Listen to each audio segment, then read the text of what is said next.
I'm Brandi Kruse. Coming up today on Undivided, a 14-year-old girl who spoke from the heart about what it was like to compete against a biological boy is no surprise being bullied by ideologues online. Plus, the Washington State Board of Education has released its list of 2025 legislative priorities. In shock of the century, it's all focused on equity. And Bob Ferguson says he opposes dark money unless he benefits from it. That and more coming up today on Undivided. Remember, you can support our show for just $5 a month by signing up at undividedpod.com.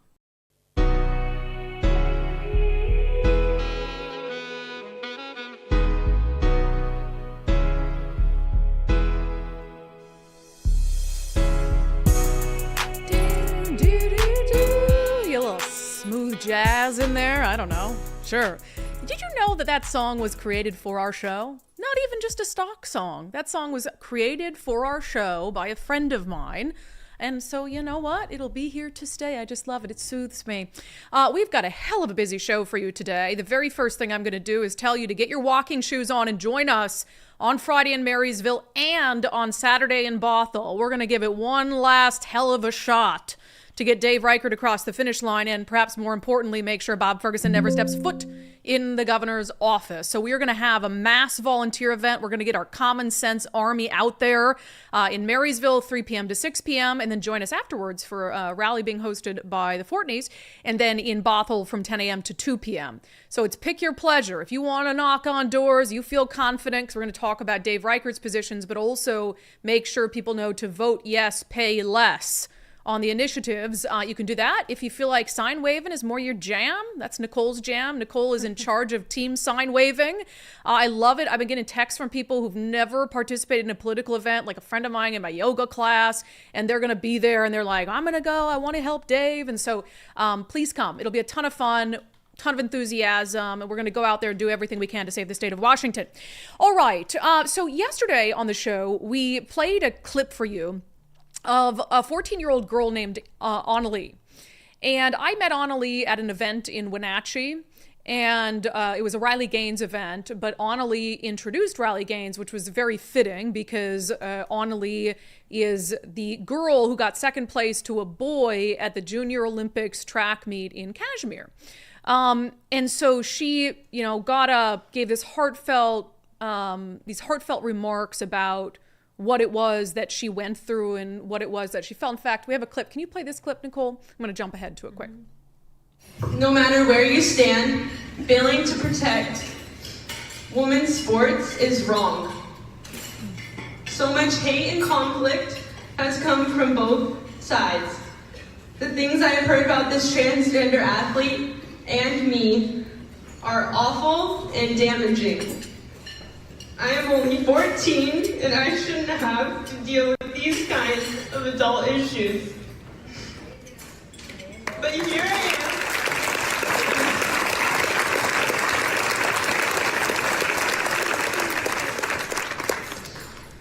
Thank you. But here I am speaking up, hoping that adults will step up and do what is right to protect and keep women's sports fair and safe for biological girls. Yeah, so we pushed that out and it has been viewed almost 1 million times overnight. Riley Gaines retweeted it. There were some other major social media accounts that retweeted it, and we put out the whole 7-minute clip. And rightfully so, because as I said, I think it's a 99% issue if you actually sit people down, make them watch her whole 7 minutes, pouring her heart out. I mean, total common sense. And then you ask people, hey, do you support biological boys competing against girls? I really believe it's a 99% issue. So that's out there on the internet. And as the internet does, people act like absolute asshats, even when it's a 14-year-old girl. So Riley Gaines pushed out some of the comments, and I give Riley Gaines all the credit in the world for this. So she put out some of the comments that had been left. As Riley Gaines put it, this is just a little glimpse of the comments grown adults are leaving for a 14-year-old girl to read. So much for the so-called party of tolerance. Annalie is my hero. I'm going to read a couple of these.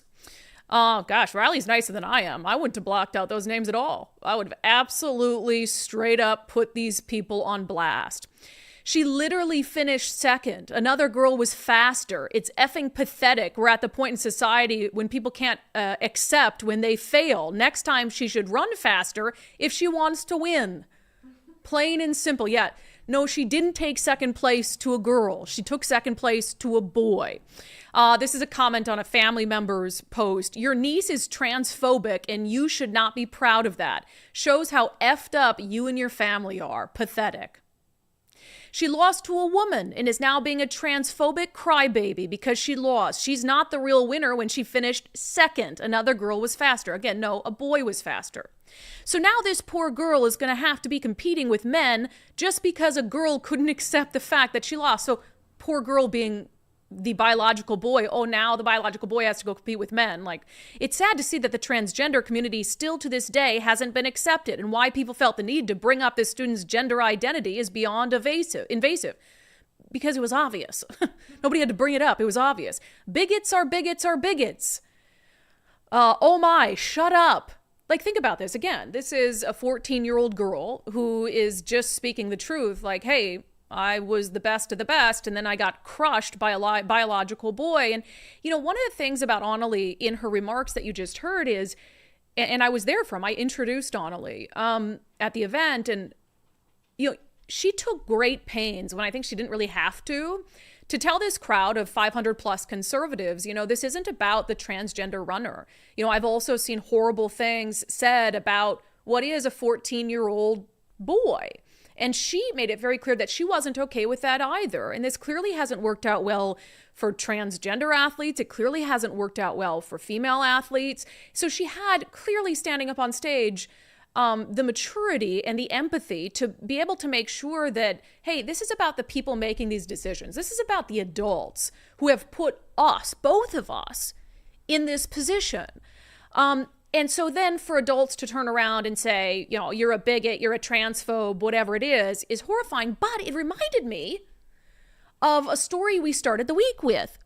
So remember how I did a legitimate bona fide news story on this show about how an adult teacher was moonlighting as the orgasmic drag king jacking off. And I pointed out that that's incredibly inappropriate and shows poor judgment.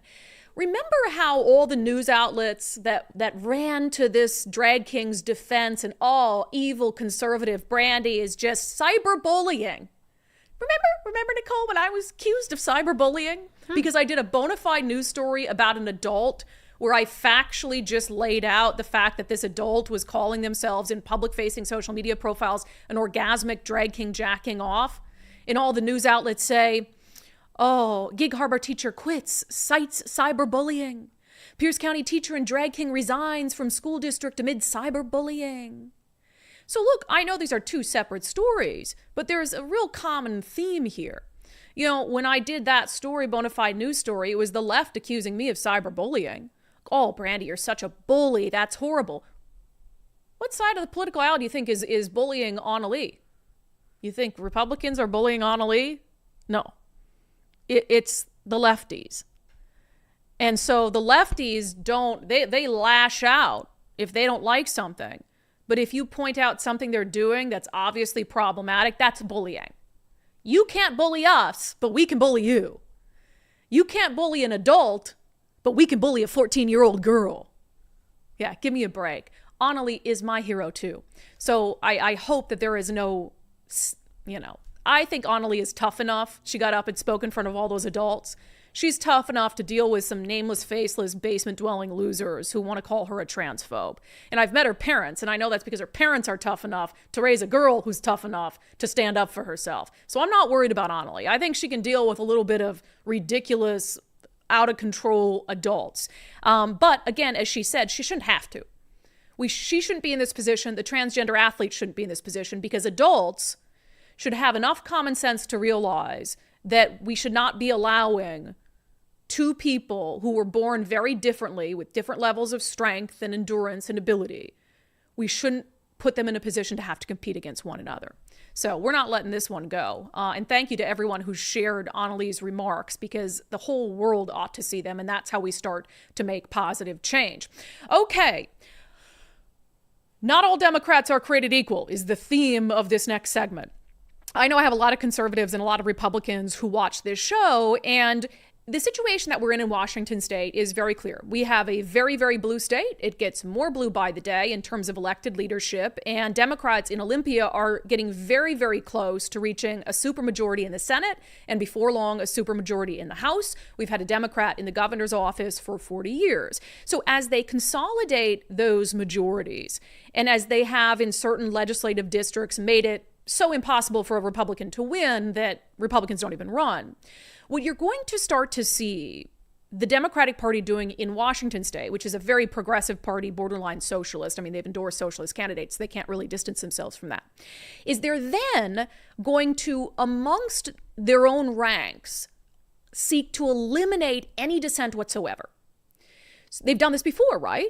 So State Senator Mark Mullet, a few cycles ago, he's a very moderate Democrat who is very pro-business, and he'd been standing in the way of some environmental policy and taxation policies that Governor Inslee supported. And so what did they do? Well, Governor Inslee, for the first time in his political career, supported a Democratic primary challenger to a sitting Democrat. So tried to unseat a sitting Democrat with a more progressive Democrat as a punishment. Like, hey, you're standing in the way, even though you're a Democrat, you're standing in the way of my environmental policies or whatever it is. So we're going to try to remove you from your seat and replace you with someone who's further to the left. And Mark Mullet ended up keeping his seat, but only by a few dozen votes. And who do you think saved Mark Mullet's seat? Republicans did. In fact, that was out in East King County. And you know who came to Mark Mullet's rescue? One of several Republicans, Dave Reichert. Dave Reichert at the time sent out a blast to his supporters because he, was the congressman for the 8th Congressional District, which Mark Mullet was within, his district was. So Dave Reichert figured, well, I've got a lot of Republican supporters, and so I need Republicans to know you can't just leave this race blank because there's two Ds competing. We've got to support Mark Mullet because he's a different kind of Democrat. He's the better of the two options, and we need to get him across the finish line so we don't got some cuckoo lefty taking over. And so we have a scenario very similar to that this legislative session. And I wanted to make sure to tell any Republicans watching, first of all, in any instance where it's two Democrats, because you're going to see that more and more often, you've got to figure out who the more reasonable Democrat is. But there's one race in particular that if you live in Kirkland, basically east to Duval and Sammamish, you probably live in the 45th legislative district. The incumbent in that district is Representative Larry Springer. Well, Representative Larry Springer is in the fight of his career against an uber far-left candidate named Melissa Demian. So again, if you're in Duval, Kirkland, Sammamish, check and see if you're in the 45th legislative district. Your state senator would be Manka Dhingra. One of your state representatives would be Roger Goodman. So if that sounds familiar, this is your district. So in the primary election, Larry Springer got 49% of the vote, and Melissa Demian got 48% of the vote. In fact, the difference between the two of them was 499 votes. So very, very close. Let me tell you a little bit about Melissa Demian. Well, first, I've got some pictures of her and some of her friends. Let's see. Rosie O'Donnell, good friend of hers, apparently. Oh, is that AOC? Oh, yes. I like it when they post pictures of who they support and who supports them. So they make it very easy for us to tell, like, the company you keep, right? But it's more than just who you're surrounded by. Like, I've taken pictures of people who I'm not politically aligned with. And so that's not really fair necessarily to say, oh, just because she has a picture with AOC, then she must be a far, far left Democrat. I got pictures with all sorts of people. But it's the policy that she disagrees with Larry Springer on. So as I said, Larry Springer, I'm not doing this segment for Larry Springer.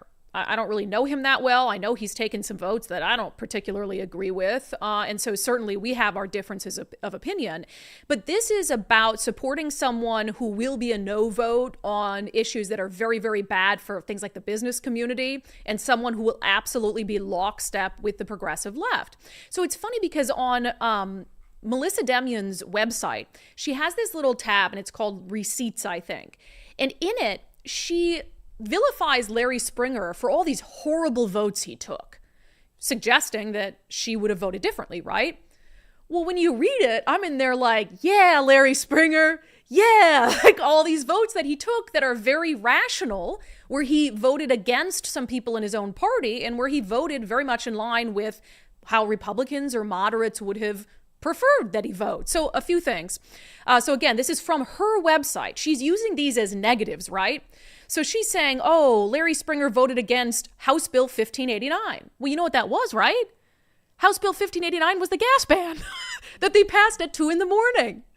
He voted against it. That's a great vote. That's a good reason for a Republican to support him against this progressive challenger.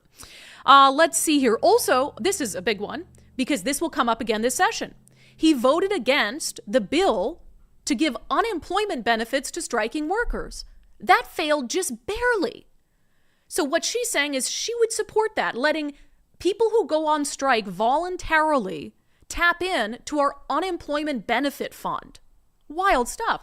And then she has this whole section on his votes on affordable housing, saying that he voted to end the Inslee eviction moratorium during COVID-19. Like, hell yeah, that thing went on for way too long.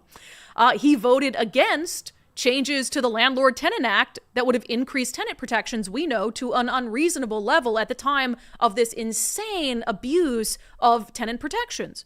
He also voted against a bill that would have increased the time a tenant has to pay or vacate before eviction proceedings, something that would have worsened our current eviction crisis, and so on and so on. So it's funny because she's got these whole, like, look at all these bad things he did.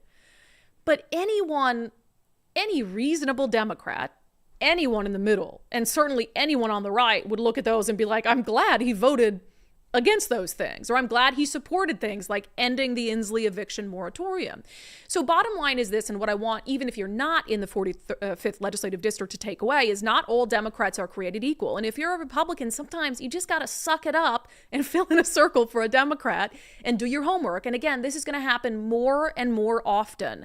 And in solid Democratic districts where you've got someone who is daring to dissent from what their party wants to do, they are going to try to get rid of them, just like they did to Mark Mullet, just like they did to Steve Hobbs. Steve Hobbs was a moderate in the Senate. He was blocking legislation Governor Inslee wanted. And so Governor Inslee plucked him out and said, you can be Secretary of State when that seat was vacant. But it was just to get him out of the Senate. So the number of moderate Democrats in Olympia is dwindling. And if Republicans don't do something to help save them, then we're going to have people like Melissa Demian who are making it to Olympia and will not stand in the way of absolutely insane leftist borderline socialist policies. So again, if you're in the 45th legislative district, you are a moderate, rational Democrat, or you're a Republican, you need to help Larry Springer keep his seat. And one thing I'll say, stop it with the freaking write-in candidate bull crap. Because in the primary, there were 968 write-ins, and the difference between these two was only 499 votes. So I anticipate it's going to be a really, really close race. So don't write in someone for the sake of writing it in. We gotta, and again, I'm not doing that for Larry Springer. Like, he's taking some votes that, I don't agree with. But I can tell you that he's going to be a lot better for the people of Washington State than his far leftist AOC, Rosie O'Donnell friendly opponent, Melissa Demian. So Larry Springer it is, okay? Look at me. Wow, I'm just so bipartisan. It's awesome. All right, if you're thinking about selling your home at some point this year, or hell, in the next year too, we're getting dangerously close to 2025, reach out to our friend Wes Jones. I think you'll find, check with a few real estate agents, but what he has to offer, their marketing strategy, all of that, it's just, it's so far above and beyond what you're going to get from other real estate agents. We've had many undivided viewers and listeners who have used Wes Jones when they went to sell their home, including Mike Boggs, a retired Seattle police officer who was moving to Arizona, selling his home of 30 years, and he was just overwhelmed with gratitude for how fast Well was able to sell it. Wes came out and met with us, and we told him what our concerns were. And he mentioned the concierge service, and we did take advantage of it. And it was, I think, the smartest thing we've ever done as far as selling a house. We sold in 6 days for a full asking price. It was really amazing, especially in, this isn't the greatest climate for house sales right now. And that's one of the concerns we had was we're, building a house. And so you have to kind of time this correctly so that you have the proceeds from the house that you're selling to put towards the house that you're going to be buying or building. And we actually put on the market a little sooner than we thought we needed to, and it sold so fast that it was this is fantastic. Yeah, so that's the difference. Sellwithwest.com, sellwithwest.com. It'll start by giving you a free market analysis so you can see how much your home is worth, how well positioned it is, given the market pressures, etc. Sellwithwest.com, a better way to sell your home. Guess what, guys? Guess what? We're going to do not one, not two, 3 editions of Unbelievable.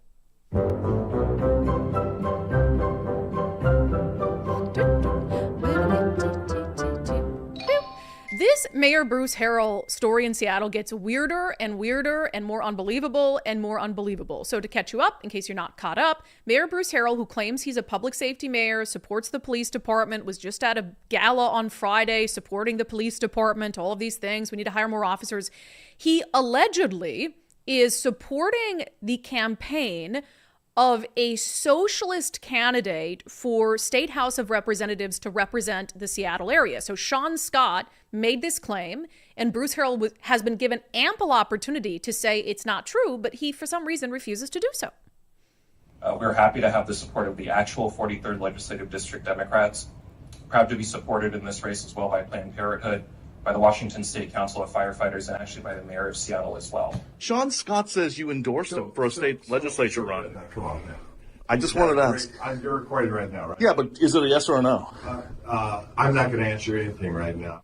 It's insane. So we've reached out numerous times to the mayor's public information team via email, via text. We know others have as well. I know Jonathan Cho has. I know Jason Rance has. For some reason, not for some reason, for obvious reasons, the old media is asleep at the wheel. I don't know why. If they're not responding to us because we're quote unquote conservative or whatever it is, which they shouldn't be able to pick and choose because they're paid with our money to be public affairs people. So we're paying them with our money to ignore us. Sort of weird, right? And I pay tax money as a media company. So yeah, you should respond after, 1, 2, 3, 4, 5, 6 attempts. So I don't know why old media wouldn't jump on this as a story, like a pro-police mayor endorsing someone who's a police abolitionist. It's not just that he's a socialist, he's a police abolitionist. And he was celebrating cop cars being lit on fire in the city of Seattle in 2020. So it's insane. It's a news story by any definition of a news story, but the media has failed, and that's why they're doing so poorly. So anyway, new wrinkle in this. So undivided viewer Beth was at a public safety forum last night. And God bless her, she went up to Deputy Mayor Tim Burgess, and she was recording. And Tim Burgess, very close with the mayor. Tim Burgess is also point for a lot of the mayor's work in the public safety realm. So this is the perfect person to ask, what the hell is going on? Beth did that. Here's a clip. Who are you, by the way? I'm Tim. I'm Beth. Beth, what do you do? I just want to know why the mayor has endorsed Sean Scott when He hasn't. he hasn't. No, he has not. Why doesn't he come out and say that? He hasn't taken a position in that campaign at all. Sean Scott says he has endorsed him. Yeah. And I'm he's not been going to talk asked. to you anymore. Thank you. Okay. Thank you very much. Nice to meet you, Beth. Good to meet you. Yeah. I'm not going to talk to you anymore. Now, he's probably just annoyed that she's recording and ambushing him, which is fine, but you're still the deputy mayor. You're kind of fair game out in a public setting like that. You just did a whole public safety panel that was recorded, and it's a legitimate question, right? So he's saying unequivocally he has not. Now, I've always known Tim Burgess to be an honest man. I don't believe that Tim Burgess would sit there and lie knowing he was being recorded for the mayor. So again, that leads us to believe or to wonder a couple things. Is Sean Scott lying, which was my initial thought process? Is Mayor Bruce, and why is Mayor Bruce Harrell, if that's the case, right? If he doesn't support him, why wouldn't he just come out and say, no, I don't support his campaign? So this whole thing has gotten to the point of, it's past the point of ridiculousness. And we're not letting it go because, again, it matters. And in fact, we have on the Sunday show this week, the president of the Seattle Police Officers Guild, Mike Solon. And I haven't spoken to Mike about whether he has any insider information about this, but I can't imagine that his rank and file is very happy that the mayor won't come out and just set the record straight.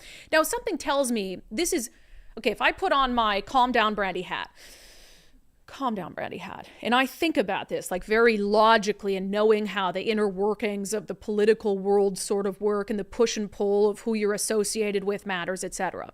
My thought is that in private, and again, this is my complete educated guess, so just take it for what it's worth. My thought is that in private, Mayor Harrell expressed some sort of throwaway support to Sean Scott. Sean Scott took that, went on stage, said the mayor supports me. And the mayor is now in this position where either he has to call Sean Scott a liar or distance himself from Sean Scott. And if he wants to run for re-election, he might not want to anger the far left sort of wing of the party in Seattle, the activist class that can be very, very nasty and vitriolic.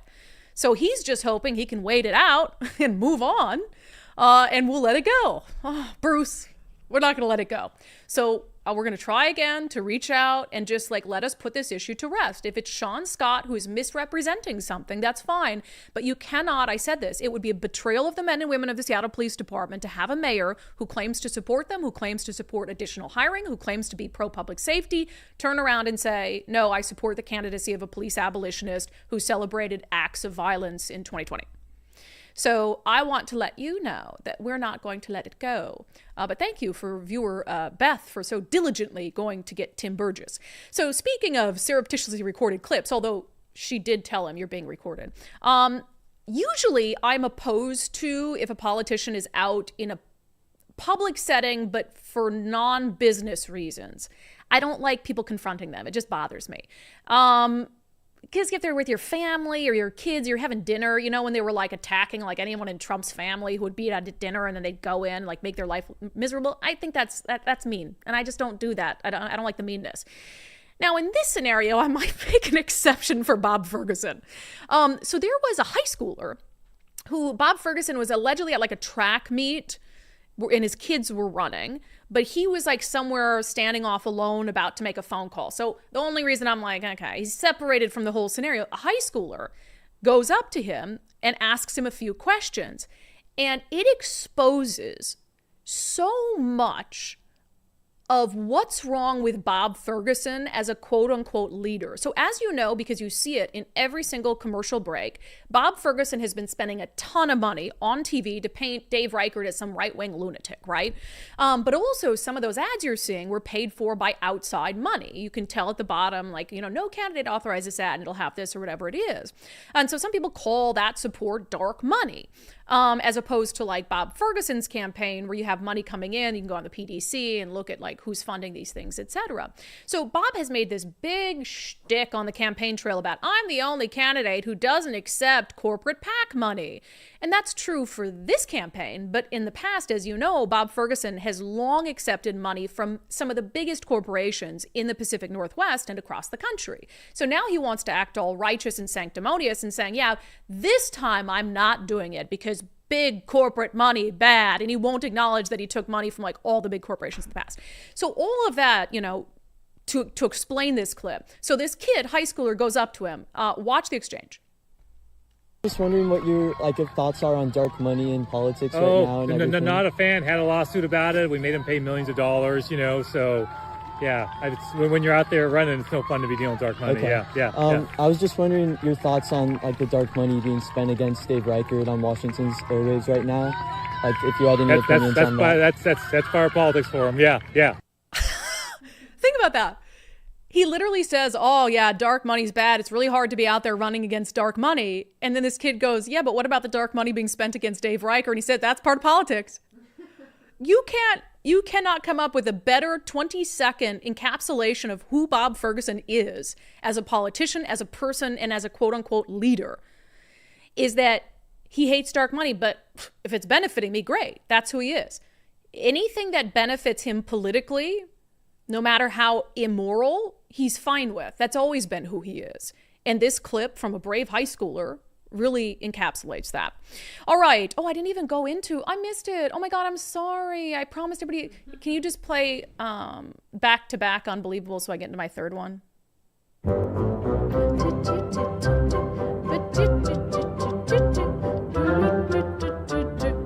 Okay, that was for Bob Ferguson's segment. And now we're going to get to our third segment of Unbelievable.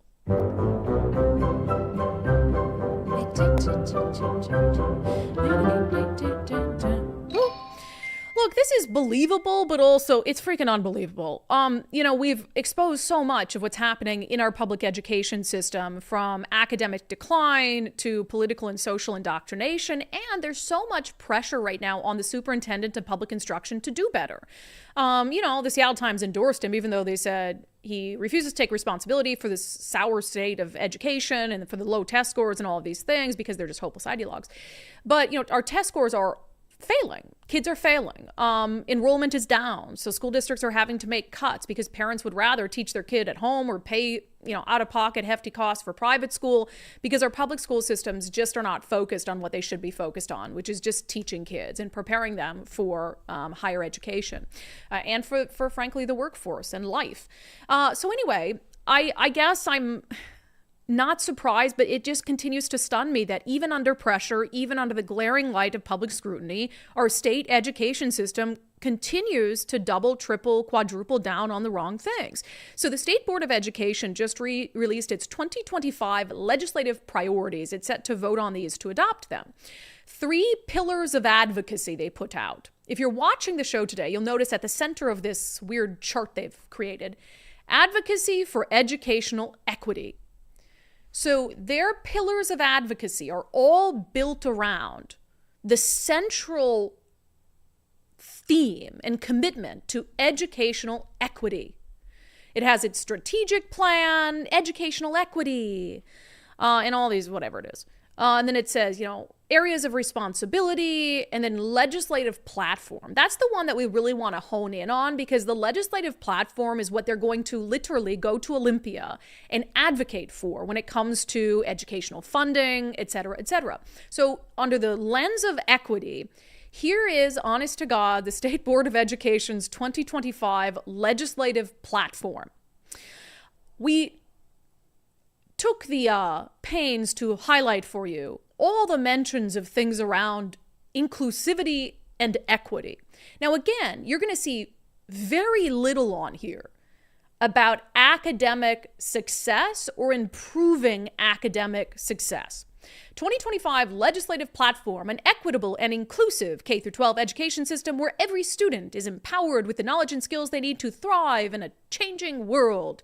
One of their 4 platforms: create inclusive and supporting learning environments, mental and behavioral health support a diverse workforce, professional development in cultural responsiveness, ethnic studies, trauma-informed care, and social emotional learning, inclusive and historically accurate curricula, protect students' civil rights.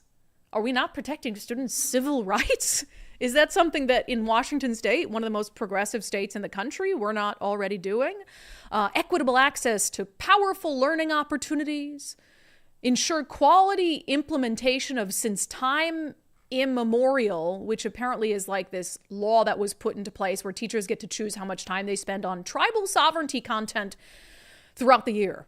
So one of the 4 legislative platform priorities for the State Board of Education has to do with making sure that they implement the new law that gives teachers the power to choose how much time to spend on tribal sovereignty content.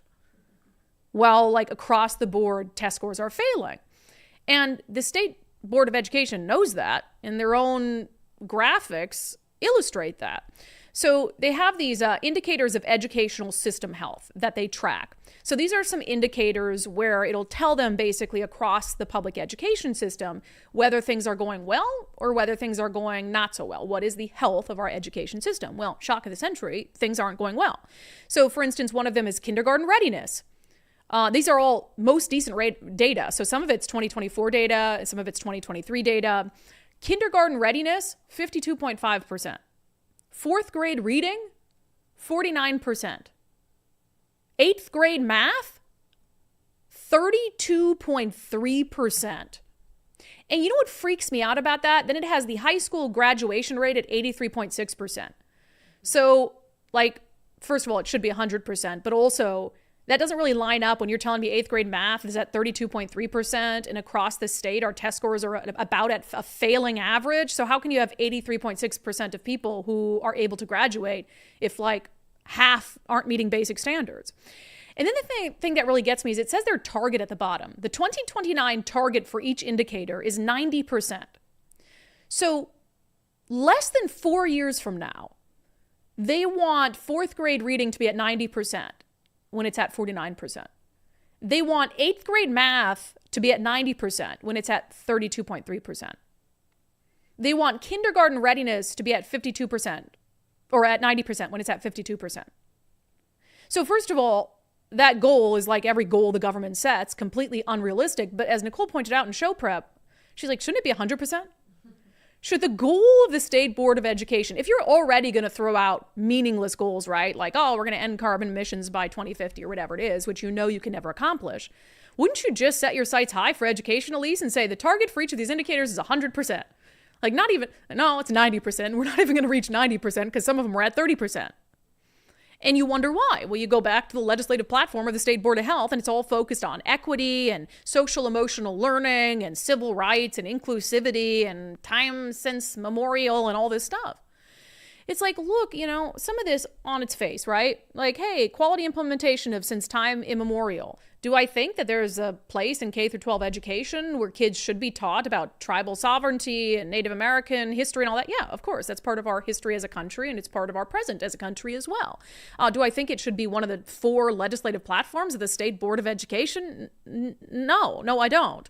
All of this stuff is just insane. Like, for instance, where is this one about the, inclusive and historically accurate curricula?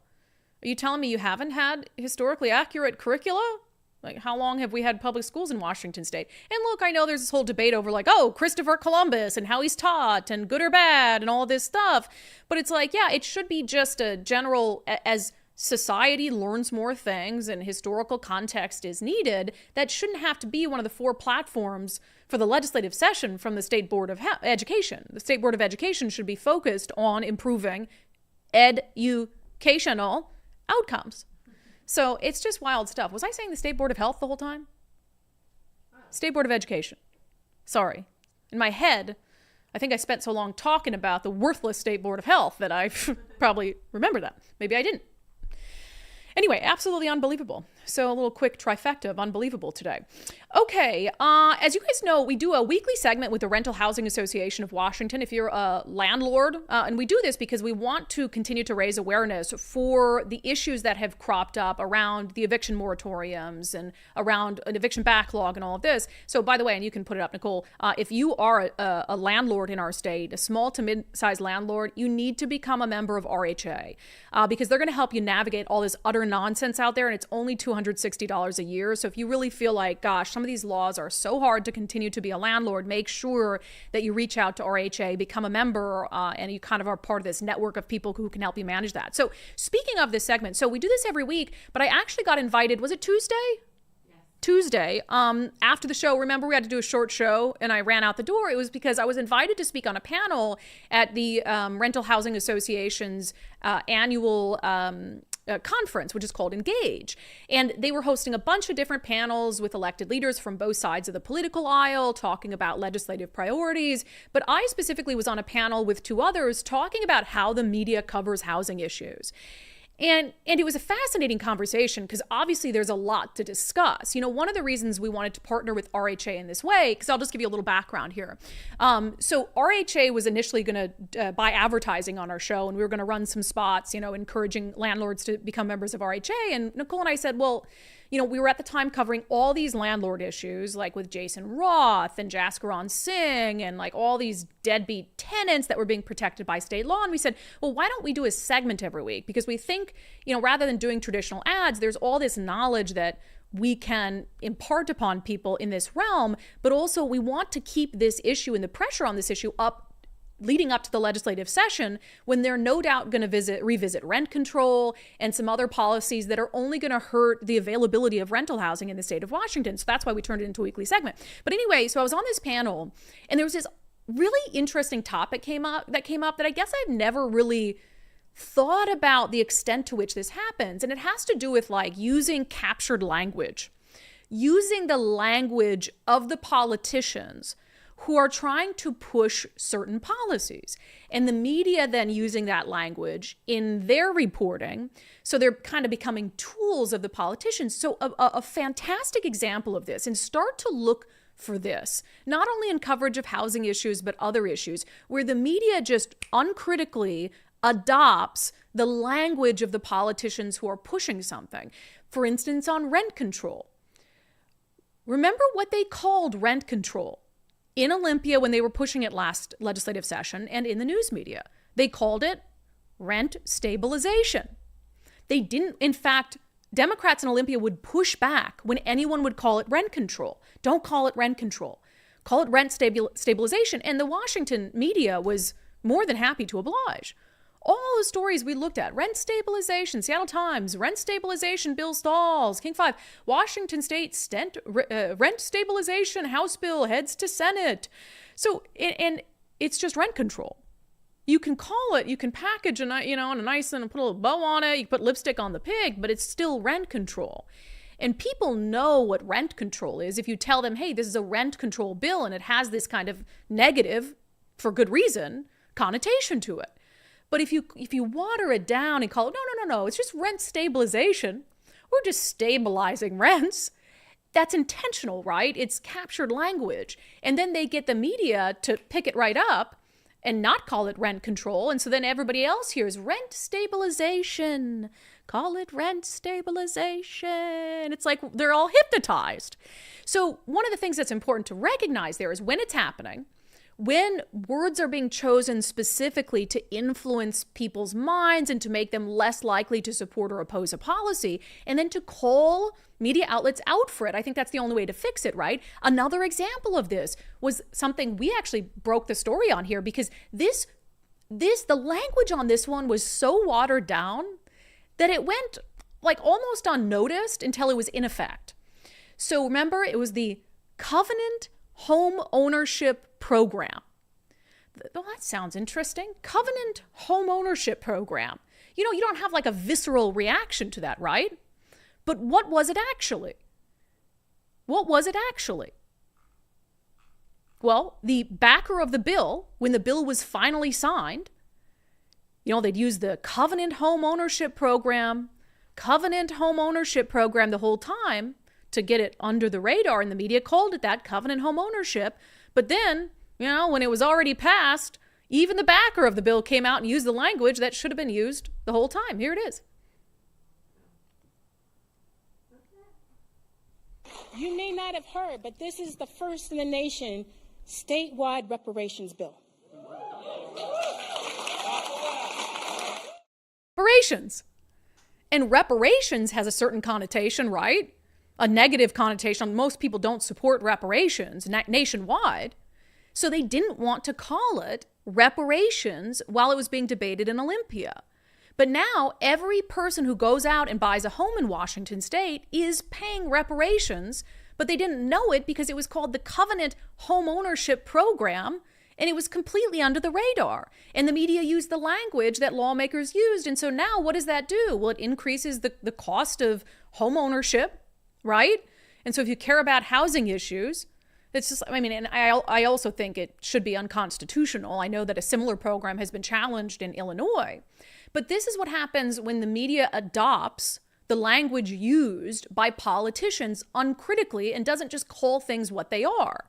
And they're just, I don't know if they're fooled into it. They just don't think twice. They don't understand that they're being used in that way. But that sort of thing is influencing so much of the bad policy and allowing it to get through on housing issues, on rental issues, housing availability, and all of that stuff. So just something really interesting that came up that I want you to look for. And if you see any other examples, really of anything, where that kind of captured language is being used by the media, let me know about it, because sometimes I don't notice these things. All right, that segment was brought to you in partnership with our friends at the Rental Housing Association of Washington. Again, if you are a landlord, a small to mid-sized landlord, you really should be a member of RHA, rhawa.org, rhawa.org. org. And also their annual conference was huge. I was shocked how many people were there. And then I saw a friend of Wes Jones there. I didn't see Wes Jones himself, but there was just a lot of people there, and it was a really good time, and I was happy to be invited. All right. If you are struggling with your insurance right now, and there's a lot of reasons why people are struggling. You hear about this all the time. First of all, insurance rates are just through the roof. Crime crisis and things like that have a lot to do with it. But if you're having trouble finding a policy, finding a carrier to accept you, maybe you've had some claims and they don't want to take you on because you're too risky in this environment, you need to reach out to First Mark Insurance and do the First Mark Challenge. Mike and I did it. Nicole did it. Daryl and Meg are now members of the First Mark family. Undivided is insured through First Mark. And it's not because we don't get any sort of special rate. It was because they became a sponsor on our show. We decided to check it out, and what they have to offer is just superior. First of all, it takes a lot of burden away from you to have to navigate the insurance market on your own. What they do with the First Mark Challenge, totally free. They go over your current insurance, talk to you about your insurance needs. Then they go out, they shop all the carriers for you, and they come back to you with a plan and a proposal. Sometimes that might be, hey, you've got the best insurance that you can get, so I would just keep it. And they don't even pursue your business after that. So they're just really honest people, and you never pay First Mark Insurance $1 for their services. So firstmarkinsurance.com, firstmarkinsurance.com. The very best part is they work for you. All right, moving right along. So a lot happening in Florida. So it's good we have a weekly segment called Florida Report to talk about it. So obviously at the back-to-back hurricanes. And so Miranda was fine, by the way. So many of you guys are so cute. They're like, how's Miranda? So Miami was pretty unscathed. It came up and around and hit kind of the armpit of Florida. And so Miami wasn't in the direct path, in case you were wondering. And we know she's okay because she joins us today for our segment, Florida Report. It's not even controversial anymore. People know in Florida their freedoms are going to be respected. Miranda, you're all right. Miami was spared pretty much, right? Just high wind or... Yeah, we got some gusts of wind, nothing serious. A couple tornadoes touched down north of us, but we remain unscathed. Yeah, well, this one, I mean, you've been through quite a few hurricanes down there. It's just interesting how these things come around. I feel like it wasn't quite as powerful as they had originally feared it would be. Is that kind of the vibe you're getting? I think it went from a Cat 4 to a Cat 3 before it even hit. Yeah, it did. And as soon as it hit land, it dropped down to a 2 pretty quickly. It still brought quite a bit of storm surge with it, but it was not as serious as they thought it was going to be. I mean, people still are dealing with a lot of like property loss, flooding. There's still search and rescue efforts underway, pretty standard stuff. But I think I watched DeSantis do a press conference earlier today, and he said that thankfully it was not nearly as bad as they were anticipating, which we can always be thankful for that. So. Yeah, well, and it's also the 1-2 punch, right? It's like, okay, you're still dealing with Helene, and we have limited resources as it is because FEMA spent so much money on the illegal immigration crisis. And so then you have all these stretched resources, and so you're dealing with that, and then another one hits. A couple things, since this is a political show after all. So first of all, Ron DeSantis, like, this is what he does best. Do you agree? Yes, I think we were talking about this on the phone the other day. Like, this is the Ron DeSantis that I wish other people could have seen, because I think that this is like the epitome of what a leader should be doing in crises like this. He is articulate, on point, knowledgeable. He answers questions. He's very direct. He knows what he needs. He knows what needs to be in place. And he's super confident and very like, watching him makes you feel kind of at ease, like he's got this under control. And I wish when he was still up for the presidential nomination, I still wish that people would have seen this DeSantis. Yeah, I mean, he's in part of that is his own fault, right? Like he focuses on a lot of like, wedge issues, which is fine. But this is, I think, where he shines. Someone online was saying he's the LeBron James of hurricane preparedness. But let me play you. So kind of the drama, right? So allegedly, Kamala Harris had tried to call him and he didn't answer. And she was all like, oh, he's just making it political. But like Biden turned around and had a press conference saying that he'd been in contact with the governor and everything was great and they have a great working relationship. So Kamala Harris just seemed sour that he didn't pick up the phone for her. So Ron DeSantis was asked about it on CNBC, and here's his answer. I am working with the President of the United States. I'm working with the Director of FEMA. I'm marshaling all my state assets. We've been doing this now nonstop for over 2 weeks between Helene and this. And so if there's anything I can leverage to benefit my people, I'm going to do it. The fact of the matter is they put out a story saying I didn't even know she was trying to reach me, but she has no role in this process. And I've been dealing with these storms in Florida under both Trump and Biden.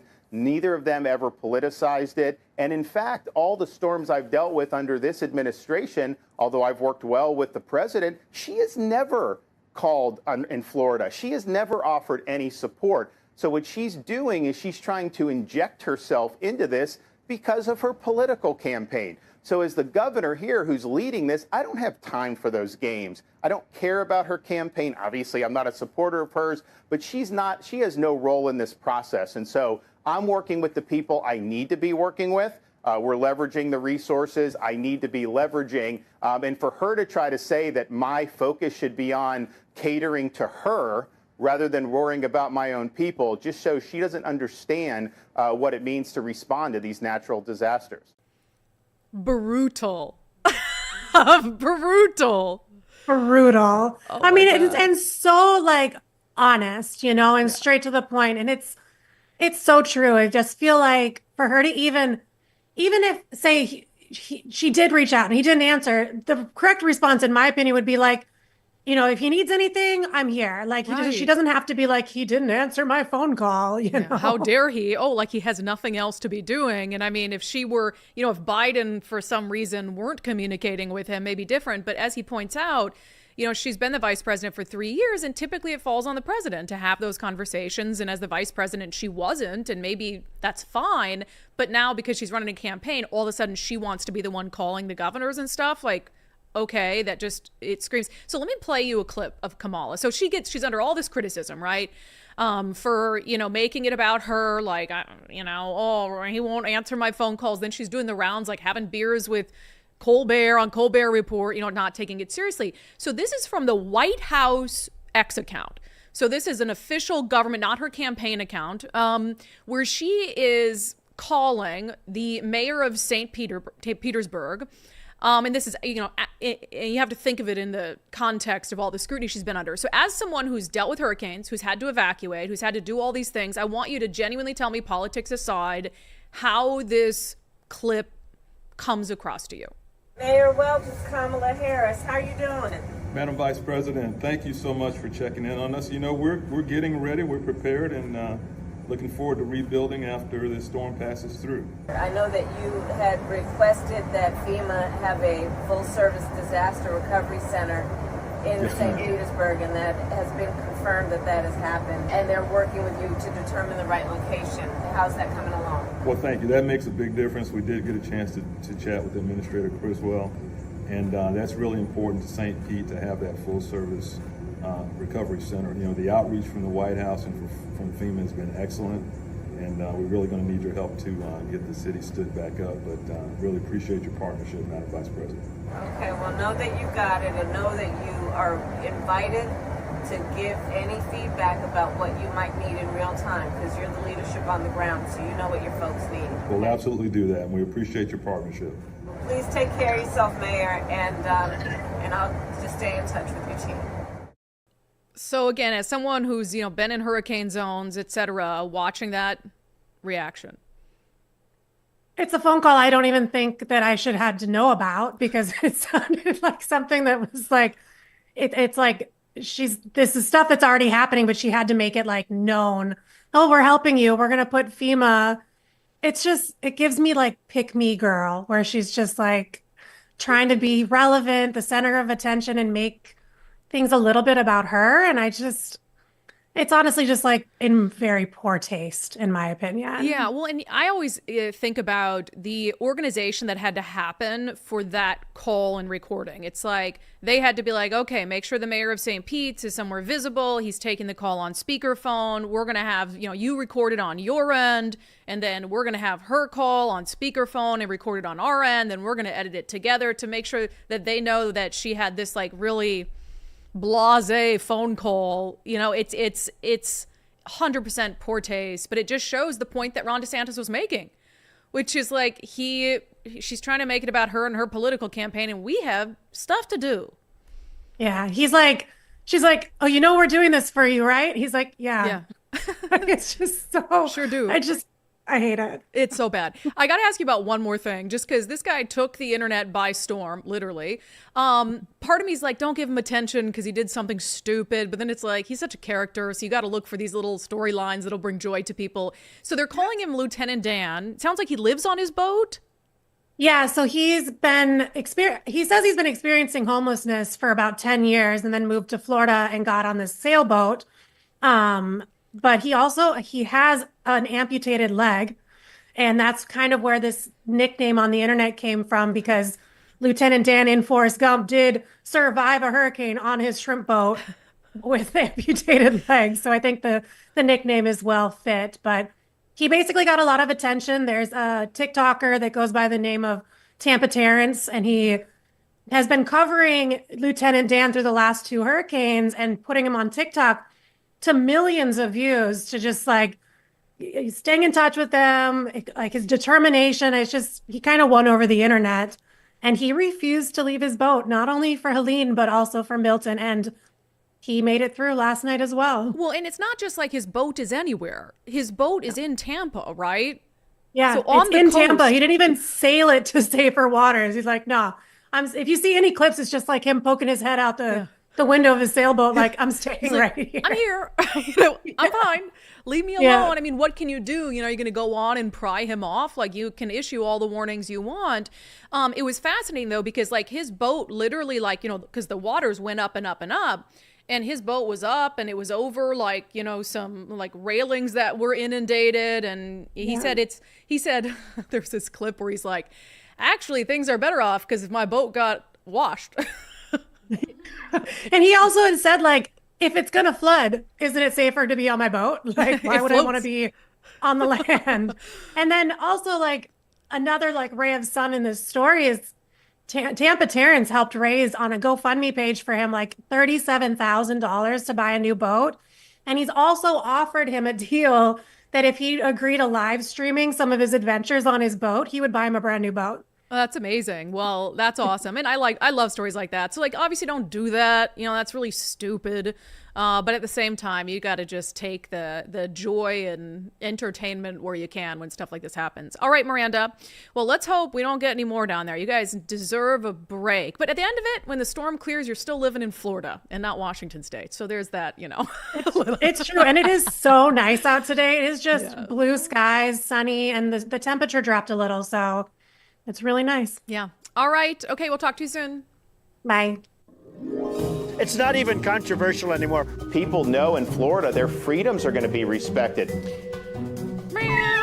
Yeah, we were going to fit it in, but it happened kind of late. Biden had this press conference where he's been doing fine, but then he like went off on Donald Trump, like, help these people. There was this clip out today of 400 plus linemen who were being allowed to stay for free at Trump's Doral golf course. Doral, is it Doral? Doral. And that's like an expensive place, awesome rooms, and they're all coming in and streaming in. It's like, Biden, just give me a freaking break. Anyway, like I said, we're fitting in a ton today. This might be highest story count of any show we've ever done. So a story we have not talked at all about on the show yet is what's happening with Boeing and the striking workers, and that's obviously very significant to Washington State. The latest, this from Forbes, Boeing withdraws offer made to striking factory workers, no further negotiations planned. Boeing said Tuesday it's withdrawn a pay raise offer made to striking factory workers after negotiations between both sides fell apart, extending the major work stoppage that began last month as a plane maker grapples with multiple financial and regulatory woes. So we figured in our weekly segment with Zach Abraham of Bulwark Capital, we'd talk about this because around here especially, people are very invested in Boeing stock and in the success of Boeing. Come to find out that Zach Abraham, really hates Boeing stock, so he can explain. Boeing shares fell 3.4% on Wednesday, after this news came out that the company had suspended negotiations. So that in and of itself, you think not a huge deal? Not really, but it's all part and part, right? Nobody's gonna attribute this to the way it should be attributed, which is this is just kind of one of the dominoes that's fallen, right? Just bad management decisions, meaning for instance, I think some of the demands that the workforce are making are pretty crazy, meaning they just resoundingly turned down a 30% pay increase, right? Which is crazy. Yeah. At the same time, the way that the company has managed the company and the way they have dealt with dealing with the wrapping up of employees' pensions and, just the fact that people are walking around far more ashamed of, it used to be you worked at Boeing and you led with that, right? It's something you were proud of. It built families, it built generations, it paid for kids' college, it provided wonderful retirements. And they still do some of that, but they sullied their name and they made those people, not nearly as proud to go to work and, not wanting to tell people that's where they go to work. And so they retired early, they left and a bunch of that talent went out the door. And the next thing you know, you've got a workforce that's far less loyal, right? Because you haven't treated them as well and you've treated them as expendable.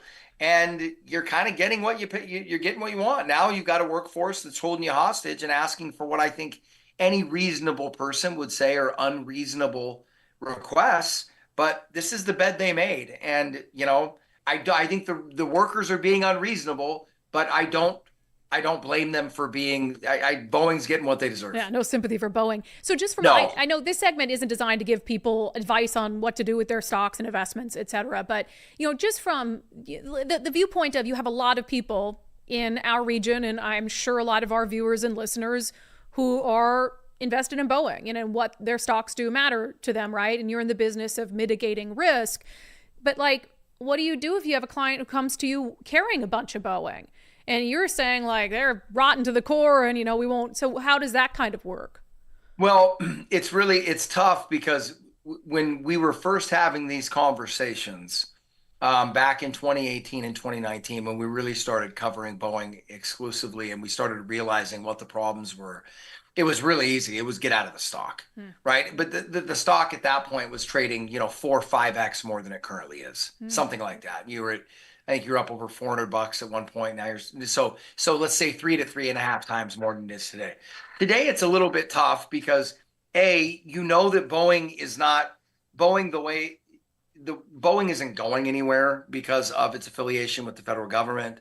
But in terms of look through, you go look at the debt that's now on their balance sheet. I think going into this mess, they had $15 to $20 billion in debt and a massive pile of cash. Now, I haven't looked at it recently because it's just a clown show. But I think you're looking at, in excess of 40 or 45 billion in debt now. You're looking at falling margins, increased labor costs, increased input costs, right? We've been talking a lot about how bullish we are on commodities out into the future now because they haven't been invested in. When you look at Boeing's airplanes, you couldn't devise a more inflationary trap. Meaning they are exposed to all of the worst and most pernicious parts of inflation. So I'm not telling people to sell it. When I look at Boeing, I look at a company that if they make the right decisions and make the hard decisions and get the right management in there and gut the existing management structure, then I think they could be compelling. But as far as I'm sitting, they've got their management team is rotten to the core. If you want to go invest in a company that's got a rotten management team to the core and does really nasty stuff, good luck. Don't do it with my money because the chickens always come home to roost. So for me, regardless whether it goes up or down over the next year, who knows? To me, I am not going to put my money in the hands of guys who have proven to be idiots, unethical, dishonest at every turn. There's plenty of good companies out there and you don't need to take those kind of risks. Yeah, and risk management is the number one focus of Bulwark Capital and Zach Abraham, so he knows a little bit something about it. If you would like to check out Bulwark Capital's risk management strategy, you can do that by getting their free common sense investing guide right now, knowyourriskradio.com, knowyourriskradio.com. And look, he's just looking at that as this is a company that has done a lot of stuff that makes it very vulnerable for folks. And so I appreciate the insight from Zach. All right, let's get to our daily subscriber show poll. It had to do with our story earlier about, Democrats on Democrats or Republicans on Republicans. And what do you do? If you're not a Republican, it's just 2 Republicans on the ticket. If you're not a Democrat, it's 2 Democrats on the ticket. So I asked our subscribers on Patreon, Locals, and X, what do you do when there are 2 candidates of the same party on a ballot, but you don't align politically with that party? Do you leave that race blank? Do you choose the best option, or do you fill in a circle at random? Nicole, what do you do? Oh, I try to figure out who's the least damaging of the two. Okay, good. I was a little worried. I was like, man, I hope nobody picks fill in a circle at random. Like, oh, that name looks nice. No, most of you are saying choose the best option, but not a small chunk saying you leave the race blank, which I would encourage you not to do. Taz says, I researched the candidates and picked the lesser of two evils. Better a left-wing candidate than a far-left nut job. Street, I'll do some research. We'll vote candidate, not party affiliation, but we now have a new write-in name in the future. Jack King Goff. Oh, yeah. Only if both the options are so bad that there is literally no difference between the two of them. Then I might support you writing in Jack King Goff. I did a interview. I'll tell you after this. Hold on. Lucas Bonner, I often search to see if there's a write-in campaign that I find favorable. I'm fine with that. It's just like if, in this case, for instance, if there's more write-ins where it throws the race to, because some of these legislative races, they're only going to be separated by dozens of votes. And so you got to really think about that. Haley says, I've always voted for the person, not the party, for who I feel would be best. Let's see what's happening over on locales. Weiss Castle, when in doubt, vote the incumbent out. I vote term limits, even if it isn't the law, which it should be. Yeah, but sometimes the incumbent... See, now we just taught that lesson. What? Well, that's what we're saying. Don't always vote the incumbent out. Because the new person could be worse. Yeah. Well, over on X, a few people are saying that they choose one at random. Reagan says it depends. If one is clearly more radical than the other, I'll choose. But sometimes I leave it blank if there isn't a good option or I can't find good information to determine which candidate would be better. Yeah, I mean, if you feel like it's really a shot in the dark, then it might be better to leave it blank than make a guess, obviously. But do the research. You can do the research. You guys are smart. I mean, this show, if you watch the show every day, then you've got 5 hours of research every week. Okay, let's get to some other questions and comments. Bill Biz with a $20 super chat. Brandi, really enjoyed the Sundays with Subscribers with VJ's discussion about the adverse impact of the cap gains tax on the startup versus the established wealthy. The mainstream media simply ignores the nuance of this issue. Yeah, the Times came out, not surprisingly, and said vote no on 2109 to repeal the capital gains tax. I knew the Times would do that. So the Times is now 2 for 2. Or it's two no, 2 yes on the initiatives. I guess more than you can expect from the Times. But, maybe they were just like, let's please everyone. Nah. But you don't. But yeah, our Sundays with Subscribers this past week with Vijay Boyapati talking about the cap gains. First of all, it's a backdoor income tax. They will reduce it to the point where they can just tax everyone and get away with it and say, well, that's not constitutional because we did it via the tax on capital gains. But also just his description of how it hurts the tech sector and entrepreneurs and business. It's so important. Matthew Cook, $5 super chat. I acknowledge I'm on land that once belonged to the Duwamish, who fought and took it from another tribe, who fought and took it from another tribe. Yes. Old Sub Sailor, brave internet trolls. They would never say that stuff face to face. Cowards. Greg Anderson, politicians can't and therefore won't call a baseball bat, and thus won't ever call a tax or a law that strips the rights of someone they do not like. Kelly Dowell Tarp, are you able to post the video of Bob Ferguson showing his true colors on Dark Money? It is critical to show Bob's true colors. Yes, we will post that after the show today. Let me see. It is on Dave's Twitter. Yeah, Dave pushed it out as well, I saw. Let me see here. Egamorph says, wish our governor had the amount of integrity and skills that DeSantis has in all of his pinkies. Yeah. Mama Pillow, in the interview I saw before the storm, he said his Social Security was cut off, talking about Lieutenant Dan. His Social Security was cut off because he was no longer disabled. This is happening to several people I know who are permanently disabled. How can you be no longer disabled if you're missing a leg? I mean, I guess there are jobs you could do. Maybe they're saying you're no longer seeking medical help all the time, and technically there are some jobs you can do. I don't know. Huh. Well, yeah, there would be a bunch of jobs you can do if you're just missing a leg. I don't know if he has any other issues. It depends on maybe what you were doing before, but right. I don't know. Gotcha. Let me see. Austin Coleman, $10 super chat. Sitting at the hospital waiting for my first child to be born. Oh, that's awesome. Hopefully with the work you're doing, the world will have more common sense for him and the future generations to come. Congratulations. That's so sweet, though. We hope awesome. So. We try. Congratulations. That's awesome. That's great. Send us pics. I mean, baby pics are always welcome. Yeah. Not of the process. I thought you thought maybe of him. Like, Nicole, I think he's probably got someone, so we don't need any pics of you. Of course you were thinking I meant that. All right. Good comments per the usual. With that, let's get to our closing sanity check. All right, a professor at the University of Kansas is in a little trouble, understandably so, because in the Midwest, they don't mess around, after being caught on the camera that was recording his lecture saying this. That's what frustrates me. There are going to be some males in our society that will refuse to vote for a potential female president because they don't think females are smart enough to be president. We could line all those guys up and shoot them. They clearly don't understand the way the world works. Did I say that? Scratch that from the recording. I don't want the deans hearing that I said that. Yeah. The dean heard you said that. KU says the instructor offers his sincerest apologies and deeply regrets the situation.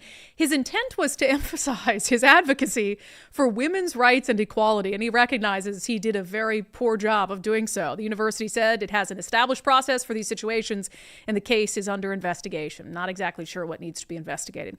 That has been your sanity check for today. Reminder, please join us at one or both of the volunteer events. We need our Common Sense Army.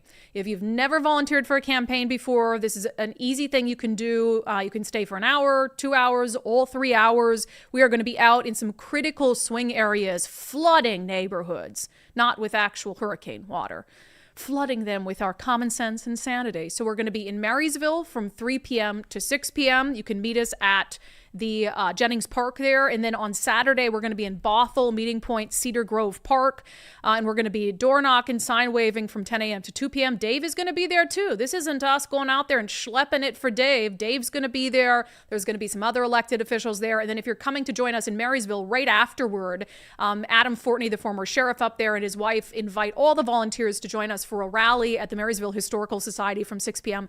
to 9 p.m. So I hope you guys can come out. If door knocking just does not sound like your jam, you can be on Team Nicole for the day. Let's see who wants to be on Team Brandi versus Team Nicole. I might, More people are going to want to sign wave from door knock, but that's okay. So let's see. Yeah, Nicole's like, that sounds great. What are we betting on? All right. So anyway, that has been our show for today. Thank you so much for being here. Is it Thursday?